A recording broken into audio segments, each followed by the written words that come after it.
Salut tout le monde et bienvenue dans Famille, le podcast immobilier. Et aujourd'hui, je vous parle du coût d'attendre pour acheter une maison. Puis là, tu vas me dire, mais si j'ai pas de maison, j'ai pas de coût relié à l'achat d'une propriété. Non! Mais si t'attends, par exemple, je te confirme que ça va te coûter plus cher. Puis en plus de te coûter plus cher, il y a d'autres impacts super importants à comprendre et c'est ce que je vais essayer de te traduire, de te partager aujourd'hui à l'intérieur de cet épisode-ci. Je te dis tout de suite, ce podcast-là va être mis sur Balado, va être mis sur YouTube, va être mis sur Spotify, mais va aussi être coupé pour être mis sur TikTok, qui est une plateforme que j'adore. Fait que je te le dis tout de suite, si tu veux me suivre sur TikTok, service immobilier, tu peux pas me manquer. Je fais genre 3 vidéos par jour depuis 1 an et demi. Fait que je pense que tu vas être capable de me trouver. Bref, c'est commencé. Hein? Mon brag est commencé. Il est fini, à vrai dire. Fait que entrons dans le vif du sujet tout de suite. On va prendre un exemple là, au départ de quelqu'un qui veut acheter une maison de 500 000. Là, ton budget, c'est peut-être pas 500 000, peut-être c'est 250, 375, 425, 1,2 million. On s'en contrefou. C'était vraiment juste pour faire un exemple qui était comme middle range, là, tu sais, là, pas super cher, ben, ça reste fucking 500 000, mais pas super cher, pas super faible. Une maison dans le milieu. Gars, j'ai choisi 500 000. De toute façon, c'est moi qui décide. J'ai choisi 500 000. Fait que 500 000, j'ai mis un taux d'intérêt, mettons, à 5 %, mais on s'en fout un peu du 5 %, mais j'ai mis 5 % à l'intérieur de mon calcul. À vrai dire, je pense que j'ai mis 6 %. Je suis pas mal sûr que j'ai mis 6 %. 6 %. Ouais, j'ai mis 6 %. Fait que 500 000, 6 % sur un terme de 5 ans, d'une hypothèque, là, d'un amortissement complet sur 25 ans. Fait que le calcul que je vais vous faire, là, on va le descendre comme on va se dire le scénario dans 1 an, dans 2 ans, dans 3 ans, combien il te reste d'hypothèque, puis combien ta maison a probablement pris de valeur. Puis après ça, on va voir la différence que ça donne. Fait une maison de 500 000, que tu mets juste 5 % de mise de fonds, tu vas ultimement financer là, un genre de 493 000 parce que tu vas avoir comme une prime SCHL d'à peu près 18 000. Fait que tu finances 493 000. Au bout d'un an de paiement, tu vas payer beaucoup d'intérêts, très peu de capital, mais il va te rester une hypothèque de 485 000. Un an après, déjà, là, ta maison, elle vaut à peu près 515 000. Si, mettons, on se dit que c'est un marché qui est super bon, puis ta maison, elle prend 3 % de valeur par année. Fait que 515 000, ton hypothèque, il reste 485.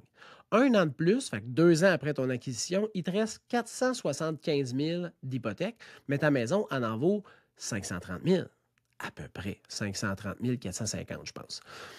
Après 3 ans que tu es propriétaire, il te reste 465 000 d'hypothèque, mais ta maison en vaut 546 000. Ça fait une différence de 81 000. Fait qu'on se met dans un scénario que tu as attendu 3 ans avant d'acheter, parce que le taux d'intérêt était trop haut, parce que les prix étaient trop élevés, parce que toi, tu ne rentres pas dans surenchère, parce qu'il n'y avait pas assez d'offres, parce qu'il y a plein des raisons pourquoi les gens attendent en immobilier. Souvent, pas les meilleures raisons, mais regarde, c'est pas grave, je ne suis pas là pour juger. Mettons que tu as attendu 3 ans, là, ça veut dire qu'en plus d'avoir payé des loyers, puis de rien avoir capitalisé, puis de ne pas avoir perdu la valeur, tu as 81 000 de pertes. Fait attendre 3 ans, 36 mois, ça t'a coûté 81 000 $. Ça, là, ça fait beaucoup d'argent. Fait que quand le monde il me dit ouais, ça coûte à rien attendre ou m'attendre, ouais, ça coûte quelque chose, man. Ça coûte tout le plus-value de ta maison que tu n'as pas. Puis ça coûte, mettons que tu as un loyer, là, parce que si tu n'as pas de loyer, c'est pas la même perte. Hein? Mais mettons que tu as un loyer, ben ça coûte tout ce que tu as payé en loyer. Fait que mettons le 81 000, tu diras ouais, mais là, François, moi, j'ai déjà une maison. Parfait. Fait que mettons que tu as déjà une maison, là, c'est le 46 000 de prise de valeur que tu as de moins. Puis là, tu vas me dire, ouais, mais là, François, ma maison aussi, elle a pris de la valeur. Oui, mais mettons que tu cherches une maison plus élevée. Là. Genre, tu as une maison de 250 000, mais tu vas quand même avoir perdu la moitié à peu près de la plus-value de l'autre maison. La réflexion là, que je veux que tu ailles, c'est que ça te coûte de l'argent d'attendre pour faire un deal immobilier. Hein? À part de ça, là, ton pouvoir d'achat augmente pas aussi rapidement que la valeur que les propriétés prennent. Fait que ça ne veut pas dire que ton salaire va être augmenté de 3 % par année. Puis ça ne veut pas dire que le reste de toutes tes dépenses ne vont pas augmenter eux aussi. Fait que ton pouvoir d'acquisition là, diminue petit peu par petit peu. Puis on l'a vu, là, puis le meilleur exemple, c'est les gens qui me disaient au début de la COVID, « Ouais, moi, la surenchère, là, mettre 10, 20, 30 000 de plus, je ne rentre pas là-dedans. » Là, après ça, c'était moi, mettre 100 000 de plus, je rentre pas là-dedans. Après ça, c'était hey, les taux d'intérêt augmentent bien trop, on va attendre. Là, c'est les taux d'intérêt sont bien trop élevés. Puis après ça, la raison que j'ai eue, c'est les maisons sont rendues bien trop chères. Puis le taux d'intérêt est bien trop élevé. Ça fait pas de sens. Mais t'as raison, man. Ça fait moins de sens que v'là 2 ans et demi. Mais v'là 2 ans et demi, t'avais des raisons de ne pas acheter. Puis je ne juge pas. Là, je tiens à le mentionner. Je juge pas. Mais c'était pas une bonne décision quand même. Plus que tu vieillis, en plus que tu connais tes besoins, tu as des besoins précis, tes attentes sont plus élevées. Fait que c'est plus difficile de trouver une maison qui fonctionne avec ce que tu veux. Fait que ça, là, ça va être une embûche supplémentaire que tu vas vivre si tu attends. Là, je sais, je vais pousser la note, là, mais plus que tu vieillis, plus que la distance entre la fin de ton prêt et le début de ta retraite est petite. Fait que, tu sais, si tu achètes à 20 ans, 25 ans après, 45 ans, tu as une maison claire, tu prends ta retraite à 65, tu as 20 ans de salaire, full échelle salariale, à stacker du cash de côté pendant que tu n'as pas d'hypothèque. T'sais. C'est merveilleux en sacrament.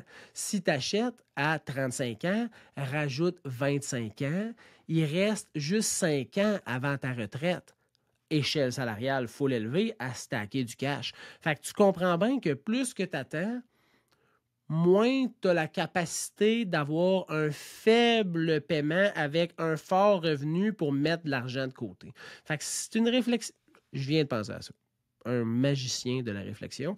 Mais c'est quand même quelque chose qui est une réalité à pas mettre de côté. Puis le dernier point que je vais vous parler, c'est plus que tu attends pour améliorer ta qualité de vie parce que puis là, ça, c'est discutable, là, mais avoir une maison, un terrain, pouvoir jouir de ton environnement, être propriétaire, ça apporte quand même une certaine qualité de vie que tu n'as pas nécessairement en appartement. Là, tu me dis, oh, mon appartement, j'ai pas de responsabilité. Je peux crisser mon camp quand je veux. C'est pas moi qui s'occupe des rénovations. Tu as 100% raison. Il y a de super bonnes raisons de rester locataire toute sa vie. Il y a de super bonnes raisons. Il y a des gens qui sont capables de te faire des calculs financiers comme quoi c'est rentable de rester locataire toute ta vie. Regarde, je dis pas le contraire. Je dis juste que moi, mettons, j'ai un chien. Plus difficile, les appartements avec les chiens. J'ai 2 enfants. Plus difficile avoir des bonnes ententes de voisinage avec 2 enfants qui crient. J'ai des poules, je veux une piscine, hein, je veux un espace pour mon gym. Fait que, tout ça, ça fait qu'une maison pour moi, là, ça répond plus à mes besoins puis ça m'offre une qualité de vie que je cherche à avoir. Fait que plus que tu attends, plus que tu repousses cette jouissance-là de la qualité de vie qu'une propriété peut t'offrir. Fait que ça coûte cher attendre avant de devenir propriétaire, mais c'est pas nécessairement tous des points qu'on réfléchit quand on dit « Ah, je vais attendre un peu ». Puis je vais juste vous conter quelque chose. Là. J'ai des clients qui voulaient pas mettre... Moi, j'ai quand même une bonne expertise pour savoir à combien ça va finir le deal. Okay? Combien la maison va se vendre, quoi mettre dans l'offre d'achat pour que ça soit accepté. C'est pas tout le temps le fun d'entendre. Je suis pas tout le temps juste. Là. Ça m'arrive de faire des erreurs, mais je suis fort quand même pour arriver pas loin, puis réussir à ce qu'on finalise le deal puis qu'on soit ceux qui ont une offre d'achat acceptée. Puis, j'ai des gens qui ont cherché pendant une longue période. Puis plus qu'on avançait, plus que les maisons prenaient de la valeur, mais la surenchère restait quand même. Fait que plus que là, c'était comme impossible d'acheter, tu sais. Mais s'il avait mis 10 000 $, 15 000 $, 20 000 $ de plus, v'là 16 mois quand je les ai dit, là, ben ils auraient payé foutrement moins cher leur maison. Ça aussi, c'est à calculer. Là, on n'est plus dans un moment où les maisons prennent 10, 15, 20, 25, 35 % de valeur dans une année. Mais à ce moment-là, le conseil que je donnais n'était pas si fou que ça. Mais donner plus tout de suite, c'est difficile. Puis ça a coûté vraiment plus cher en bout de ligne pour le projet. Fait que bref, Ça fait le tour de cette capsule-là. Je voulais juste vous dire que ça coûte cher à attendre pour devenir propriétaire. Fait que faites pas ça. Faites pas ça. Faites-le si vous n'êtes pas sûr. Faites-le si vous arrivez dans une nouvelle ville. Faites-le si, après une séparation, vous voulez prendre comme un petit break, devenir locataire. Faites-le quand vous avez de l'instabilité dans votre vie. Mais une fois que vous êtes stable, puis que vous savez un peu, tu sais, c'est on track votre affaire, là. Ça serait une bonne chose que tu calcules. Si tu plus rentable de devenir propriétaire, puis si oui, fais-le tout de suite. Attends pas. Presse-toi pas. C'est important. Bien réfléchir pour acheter une maison. Mais fais ça tout de suite. Tantôt, là. Bientôt. OK, bye.